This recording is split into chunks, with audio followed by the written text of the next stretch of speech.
서점 챈들러입니다. 오늘은 제임스 조이스의 율리시스 그 7번째 이야기 아이올로스 신문사장에 대해서 정리해 보도록 하겠습니다. 율리시스는 갈수록 난이도가 높아진다는 것을 느낄 수가 있습니다. 그럼에도 불구하고 읽어가면서 느끼는 것은 그 문학의 에베레스트라서 힘들게 오르면 정상에서는 풍성한 광경을 만끽할 수 있다라는 그 말이 어느 정도 이해가 되는 것 같아요. 여러 가지 스타일로 어떤 모습들을 보여줄지 궁금해져 가고 있습니다. 이 장은 호메로스의 오디세이아의 10권에 해당되는데요. 10권에서는 아이올로스 이야기만 있는 것이 아니라 라이스트리고네스 족에 대한 이야기라든지 그리고 키르케 이야기가 나옵니다. 율리시스의 6장이었던 하데스장은 사실 호메로스의 오디세이아에서는 키르케의 장 다음에 나오는 장인데 조이스는 앞에 이렇게 배치를 했죠. 그래서 일단 하데스의 세계를 다녀온, 그러니까 지하 죽음의 세계, 저승의 세계를 다녀온 뒤라는 것이 디그넘의 장례식을 마치고 다음 장인 이 아이올로스 장은 분위기가 급격하게 바뀝니다. 지금까지 1부에서 3장, 그리고 2부에서 3장, 스티븐과 블룸이 각각 따로따로 진행되어 왔다면 이번에는 둘이 만나지는 못하지만 서로 동시에 등장을 하고 서로 스치듯 교차합니다. 일단 그것이 만남이라는 면에서는 좌절된 의미가 있지만 어쨌든 조이스는 두 사람을 동시에 등장시키는 구성을 택하고 있습니다. 일단 아이올로스 이야기는 어떤 이야기냐면요. 오디세우스 일행은 바람의 신인 아이올로스 왕이 다스리는 아이올로의 섬에 도착을 합니다. 이 섬은 물 위에 떠 있는 섬, 떠돌아다니는 섬입니다. 이곳에서 오디세우스는 환대를 받고요. 고향으로 떠나겠다고 했을 때 이 아이올로스 왕이 선물을 줍니다. 이타카로 돌아갈 수 있게 도와주는 서풍을 제외하고 온갖 나쁜 바람을 쇠 가죽 부대에 담아서 선물로 줍니다. 그 선물을 가지고 귀향길에 오르는데요. 열흘 동안의 여행을 거쳐서 드디어 이타카 해변이 보이는 곳까지 도착을 합니다. 멀리서 볼 수 있는 거죠. 그때 오디세우스는 잠에 빠지고요. 오디세우스는 중요한 때마다 잠에 빠지는 특징을 가진 인물이죠. 그래서 잠에 빠진 사이에 부하들이 아이올로스 왕이 준 그 쇠가죽 부대에 무엇이 들어있는지를 궁금해합니다. 그래서 마침내 그들이 그 주머니를 열게 되고요. 결국에는 온갖 그 나쁜 바람, 폭풍을 불어오는 바람들이 나와서 오디세우스 일행을 다시 아이올로스 왕이 있는 데까지 물러나게 해버립니다. 고향 코앞까지 갔다가 좌절된 상황이 된 거죠. 이 좌절이라는 주제가 조이스의 아이올로스 장에서도 적극적으로 이용이 됩니다. 오디세우스는 다시 한번 부탁을 하지만 아이올로스는 화를 냅니다. 오디세우스 당신은 신들의 저주를 받은 것이 틀림없고 신들의 저주를 받은 자를 도울 수 없다라는 게 이유죠. 그리하여서 오디세우스 일행은 다시 바다로 되돌아가는 그런 이야기가 아이올로스 장 이야기입니다. 그러면 조이스의 아이올로스 장을 본격적으로 좀 정리해 보도록 하겠습니다. 먼저 개요를 정리해 보겠습니다. 시간은 정오이고요. 장소는 신문사입니다. 이 신문사가 두 곳이 나오는데요. 프리먼즈 저널이라는 곳과 그 자매지인 이브닝 텔레그래프라는 신문사입니다. 프리먼즈 저널이나 이브닝 텔레그래프 모두 실제로 있었던 신문들입니다. 조이스는 실제 있었던 일, 사실들을 가지고 소설을 쓰고 있습니다. 1904년 6월 16일 목요일이라는 일시도 중요하고요. 바로 그 날짜에 프리먼즈 저널에 온갖 기사들이 율리시스 안에 섞여 들어가 있습니다. 조이스는 사실을 어떤 때는 그대로, 일부러 의도적으로 잘못 표기하거나 또는 사실을 비틀거나 누락하거나 이런 식으로 사실을 인용합니다. 이것도 이제 조이스에게서는 일종의, 그러니까 거듭 쓴 양피지 기법이라고 이야기를 하는데요. 예전에 이제 종이가 없던 시절 양피지에 글자나 그림들을 그려 넣었을 때 한번 지우고 그 이후에 다시 더 씌우는 식으로 글자들을 썼는데요. 그것처럼 사실을 일단 기본으로 해서 그 이후에 조이스는 말씀드렸다시피 의도적으로 잘못 표기한다든지 누락한다든지 비틀다든지 왜곡시킨다든지 그런 식으로 해서 이미 있던 것과 조이스가 쓴 것들이 겹쳐지면서 완전히 새로운 의미라든지 또는 다시 볼 수 있게끔 하는 그런 효과들을 내는, 그래서 더 쉬워진 양피지 기법이라고도 합니다. 그리고 분과 학문은 수사학이 있고요. 색채는 적색이고 기관은 허파, 바람, 숨과 연관되어 있는 기관입니다. 상징은 편집장이고요. 그러니까 아이올로스에 해당하는 것 같습니다. 여기서 사용된 기법은 생략 3단 논법입니다. 3단 논법 중에서 어떤 한 가지가 생략이 되어서 정리되는 거죠. 말씀드렸다시피 이 장은 이전의 장과는 분위기가 좀 다른데요. 지금까지 장은 뭐 샌디마운트 해변이라든지 공동묘지 같은 외곽에서 이루어진 일이 주로 다루어진다면 이곳은 그야말로 더블린시의 중심가인 다니엘 오코넬상이 있는 그 번화가 중심가에 위치한 신문사에서 벌어지는 일입니다. 그래서 첫 시작은 도시의 온갖 소음들, 소리들을 표현한 것으로부터 시작을 해서 마치 독자가 그 도심 한가운데 있는 것 같은 감각을 느끼게끔 조이스는 표현을 하고 있습니다. 이 장의 줄거리는 광고 영업인인 블룸이 알렉산더 키즈라는 주로 주류 판매상인 상사인데요. 알렉산더 키즈 상사의 광고를 두 신문에 싣고 3개월 계약 연장을 따내기 위해서 고군분투하는 이야기입니다. 이 장에서는 온갖 정치인의 연설이라든지 또는 아일랜드어 부활과 관련된 뭐 연설, 사설 가지고 정치에 관심 있는 자들의 수다 이런 게 이제 펼쳐지고요. 스티븐은 디지 교장의 원고를 가지고 신문사에 도착을 합니다. 블룸과는 엇갈리고요. 스티븐에게는 스티븐 나름대로의 또 좌절이 있고요. 이 장에서 스티븐은 좀 더 진지한 신랄한 글을 써보라는 권유를 받습니다.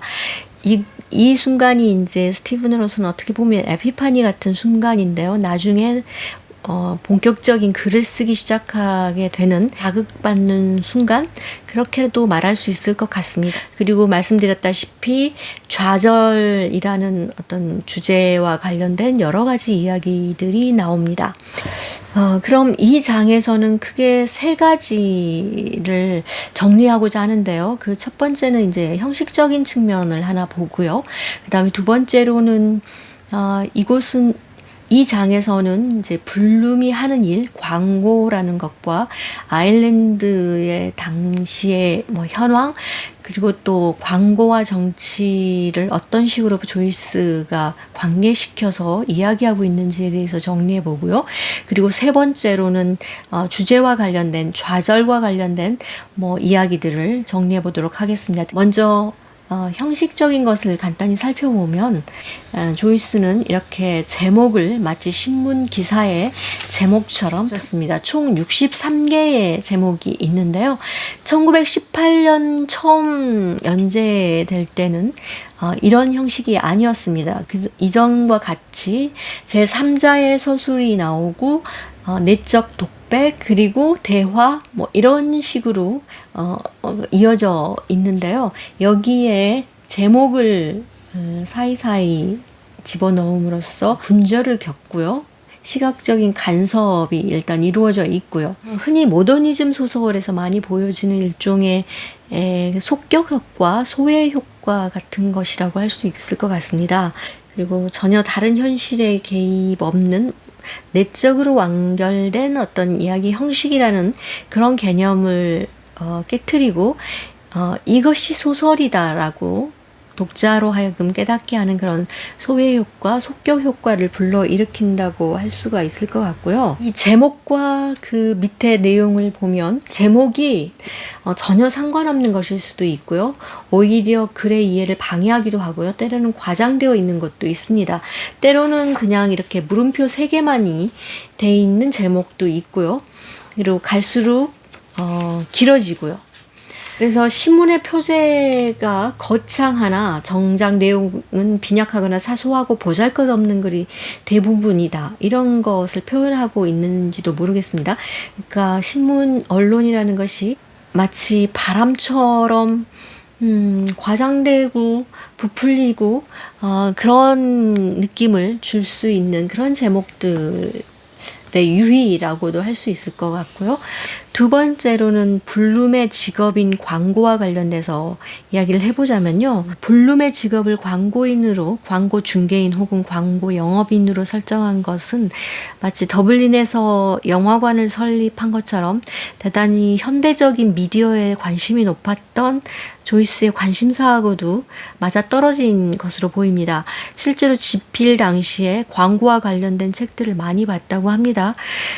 광고는 언론의 꽃과 같은 역할을 하는 거죠.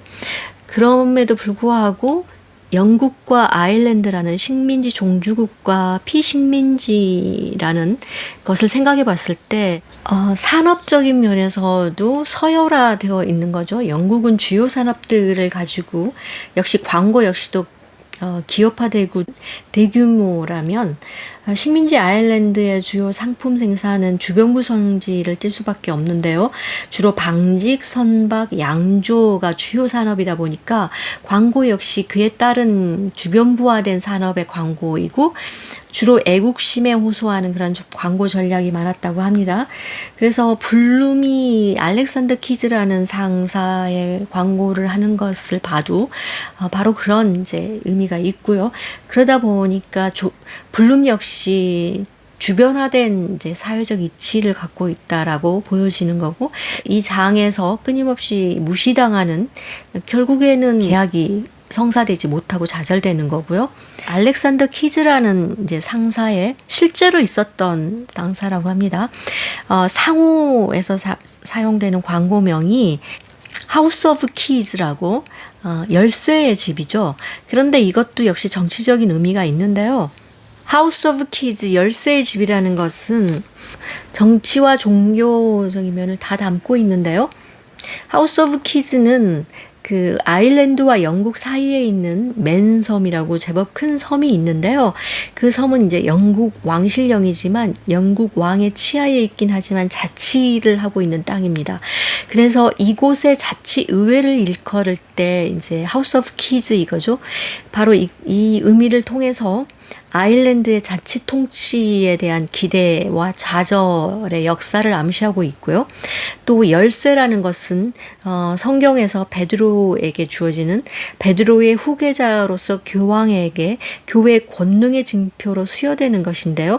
그래서 이 열쇠가 가지고 있고 그 열쇠를 통한 여러 가지 이제 말이 있습니다. 알렉산더 키즈 상사의 고급 특허 주주상, 고급 올해 이런 표현들이 종교와 관련된 이제 광고 문구죠. 또 하나 광고와 관련돼서 여기서 나오는 게 1882년 5월 6일에 발생한 피닉스 파크 살인 사건, 그러니까 피닉스 공원 암살 사건이라고 하는데요.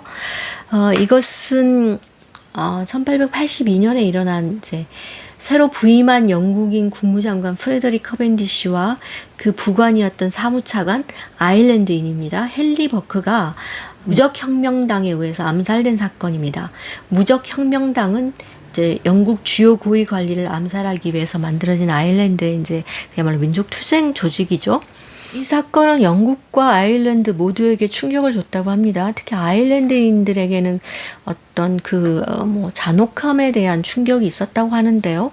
글쎄요, 정말 역사에 대해서는 면밀히 검토를 해봐야 되는데, 일단은 아일랜드인들은 초반에 그런 반응을 보였는데, 이제 대대적인 수사와 체포, 그다음에 10여 명이 사형 선고를 받고 형장에 이슬로 사라졌고요.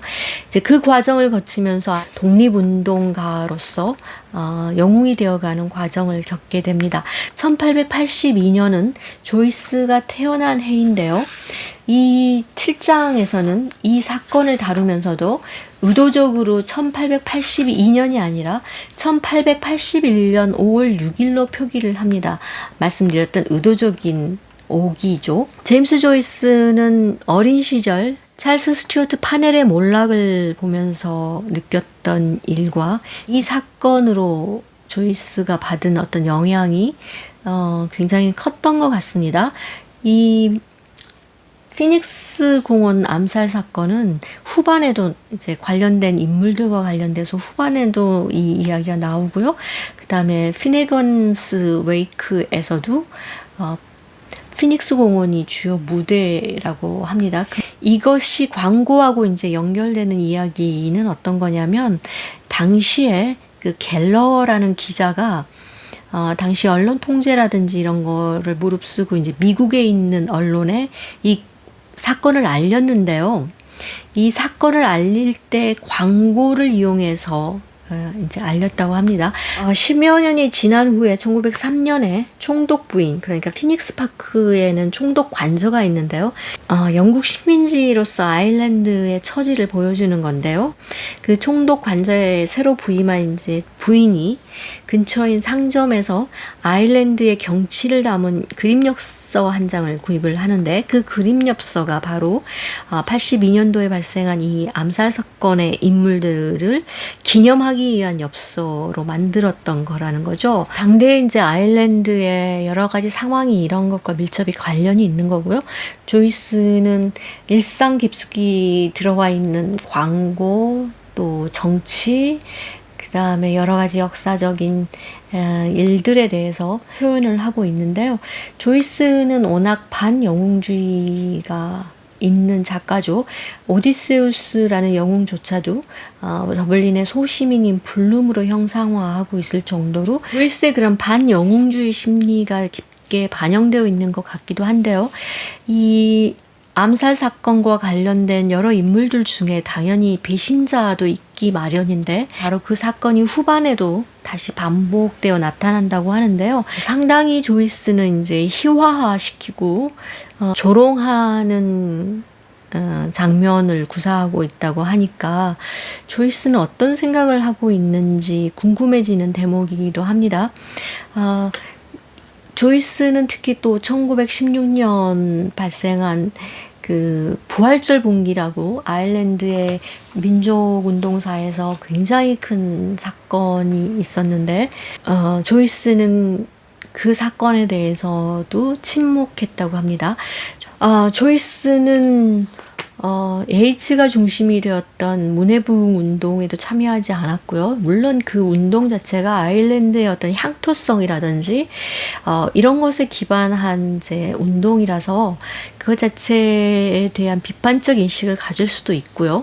그러니까 편협한 민족주의 시각에서 하는 운동이라든지 이런 것을 비웃을 수도 있고 비판할 수도 있는 거지만, 조이스의 온건함이라든지 반폭력성에 대한 것이 아일랜드와 같은 식민지 처지에 있는 상황에서 어떻게 받아들여야 될지를 고민할 필요가 있다고 생각이 듭니다. 19세기, 20세기의 제국주의라는 폭력성은 단순히 정치의 타협이라든지 또는 정당한 민주적 절차가 완전해질 수도 없는 거고요. 또 외교적인 것으로만 풀 수 있는 그런 문제는 아니었다라고 생각할 때 이런 폭력성에 대한 혐오, 희화화 조롱이라는 것은 보다 더 큰 민족운동사나 독립투쟁의 길에서 봤을 때는 비판적으로 바라볼 여지가 충분히 있다라는 생각이 듭니다. 조이스의 그 역사 인식에 대해서는 앞으로 좀 더 면밀한 공부가 필요하다는 생각이 들지만, 조이스는 어린 시절에 그 찰스 스튜어트 파넬이라는 아일랜드 자치에 정말 한 발 다가갔던 그 위대한 지도자라는 사람이 단 한 번의 스캔들, 부관의 아내와의 스캔들로 인해서 하루아침에 그렇게 믿고 따르며 숭앙했던 자를 배신하는 아일랜드 국민에 대한 생각이 많았던 것 같습니다. 계속해서 그런 모티프들이 나옵니다. 배반, 간통. 그 다음으로는 이 주제인 좌절과 고립에 대한 얘기인데요. 여기서는 가장 큰 좌절은 이제 블룸이 광고의 계약 연장에 실패했다는 거고요. 또 한편으로는 스티븐인데요. 아직까지 스티븐은 예술가, 작가로서의 자기 확신을 여전히 갖지 못하고 있다는 점에서도 좌절이지만, 그러나 여기서 이제 새로운 전기라고 할까요? 그런 점들을 볼 수가 있습니다. 여기서는 많은 좌절의 예들이 나오는데요. 가장 큰 것 중에 하나는 아일랜드의 정치 목표인 독립과 자치의 좌절된 역사, 그 다음에 또 모세의 이야기가 많이 나옵니다. 모세는 하나님의 지시대로 유대인들을 약속의 땅으로 이끌지만 그 자신은 약속의 땅에 들어가지 못합니다. 또 정전으로 인해서 도시가 마비되는 그런 일들, 이 모든 것들이 하나의 좌절과 마비, 이런 것들을 보여주고 있다고 할 수 있습니다. 그 다음으로 중요한 것 중에 하나가 이제 스티븐이 들려주는 우화인데요. 스티븐은 이 우화의 제목을 피스가산에서 팔레스타인을 바라보다, 혹은 자두의 우화라고 붙이고 싶다고 이야기를 합니다. 피스가산이란 하나님이 모세에게 유대인들이 들어갈 약속의 땅을 보여준 바로 그 산입니다. 이 역시 좌절의 주제가 들어있는 이야기라고 할 수 있습니다. 어떤 이야기이냐면 3장 샌디마운트 해변에서 스티븐이 보았던 그 두 명의 산파, 조산원 두 여인이 여기서 또 등장을 합니다. 여인이 넬슨 기념비, 그야말로 영국이 아일랜드에 세운 넬슨 기념비, 1966년도에 파괴되었죠. 폭파되었습니다. 1866년이 블룸이 탄생한 해인데, 그 100년 이후에 1966년에 넬슨 기념비는 파괴됩니다. 당시에는 넬슨 기념비가 있었는데요. 이 두 여인이 넬슨 기념비를 오릅니다. 좋은 옷을 입고, 그 다음에 좋은 음식을 싸가지고, 자두도 사가지고 올라가죠. 그곳에 올라가서 더블린의 여러 곳을 보는데, 여기도 다 의미들이 있는데요. 하여튼 올라가서 보는데 현기증이 나고 주저앉아서 자두를 먹고 그 자두의 씨앗을 아래로 내뱉는 그런 이야기입니다. 이 우화에서 또 넬슨이라는 인물에 대해서도 주목해봐야 되는데요. 넬슨은 1798년도에 영국 주재 나폴리 대사의 부인과 간통 혐의로 처벌받은 적이 있는 간통이라는 또 주제에도 이어지고 관철되고 있는 것 같습니다. 약속의 땅에 들어가지 못한 모세의 좌절을 떠올릴 수도 있고, 또 특히나 땅에 떨어진 자두 씨앗이라는 것의 의미도 생각해 볼 필요가 있는데요. 불모의 땅에 떨어진 자두는 열매를 맺지 못할 건데요.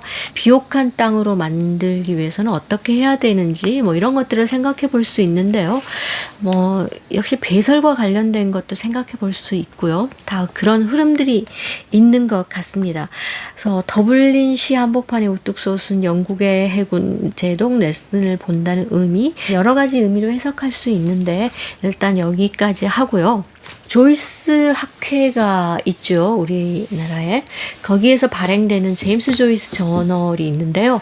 학회 사이트에 가면 조이스 저널을 볼 수 있습니다. 그래서 관심 있는 분들은 그곳에 들어가셔서 여러 논문들 찾아서 보시면 좀 더 이해하는 데 도움이 되실 것 같습니다. 그러면 다음 영상으로 다시 찾아오겠습니다. 봐주셔서 고맙습니다.